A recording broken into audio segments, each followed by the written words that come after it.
Let's talk about the weather now. Take a live look here over West Charlotte as I bring in meteorologist Ted Fate. And Ted, when you look outside today, is the pinpoint weather alert day. We got some severe weather to talk about. Yeah, it doesn't look terrible as of right now. A lot of folks probably enjoying the sunshine, soaking it up through this afternoon. Temperatures in the mid 80s, but we still have a ways to go, getting a little hot, a little muggy, and the line of storms ahead of that approaching cold front now starting to crest over that Tennessee border, approaching our mountain counties into Boone, eventually down towards that I-40 corridor, and then arriving around the Queen City. That's going to be heading into our early to mid-morning afternoon hours, rather.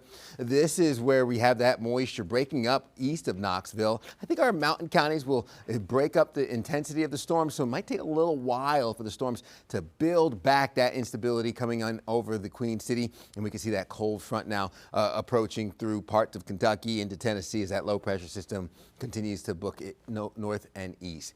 Water vapor satellite imagery does a really good job at depicting that moisture focused in the Carolinas. The abundant amount of that green indicating the humidity, which is over our Gulf states, while we have the dry air to our west indicated by the brown. That's what's going to bring down those dew points a little bit, but that cold front's also going to spark that storm activity, all in that yellow from the Carolinas up through parts of New Jersey and into New York.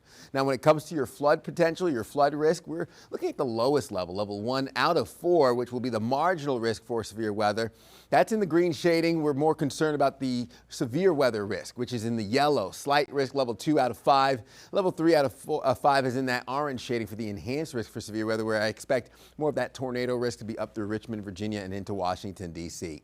The main threats here locally are going to be the damaging straight line winds as well as large hail. Can't rule out some pockets of torrential rainfall as well. Low end flood concern. I'm not too concerned for an isolated tornado. And radar as of right now showing some of the clouds mixing in our mountain counties, the line of storms along that Tennessee border as we put the clock into motion. Here shows the storms breaking up but then resurging right over Uptown, heading into your afternoon and evening.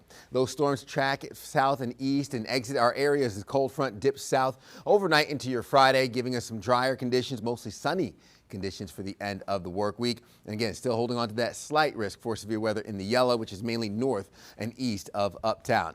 Rain totals will land us anywhere from 1/4 of an inch to maybe 1/2 inch of rain towards the I-40 corridor. We're in the mid 80s this afternoon. Through the next few hours, I expect us to peak in the low 90s. The storms are going to stick around into your evening hours before we'll cool down overnight into the 70s heading into your Friday. So limited to the upper 70s, Boone and Jefferson. East of Uptown still could hit the mid 90s this afternoon with overnight lows bottoming out in what will be the low 70s, upper 60s, a refreshing start in our mountain counties. As I'm looking at upper 50s, Boone and Jefferson, pinpoint weather alert day today. Download that pinpoint weather app to stay updated on your storm chances. Low 90s for your Friday, the official start to summer. And of course, through the weekend, heating up with those upper 90s kicking off early next week. All right, thank you, Ted. So, Queen City News Plus. Just search Queen City News on your smart TV's app store.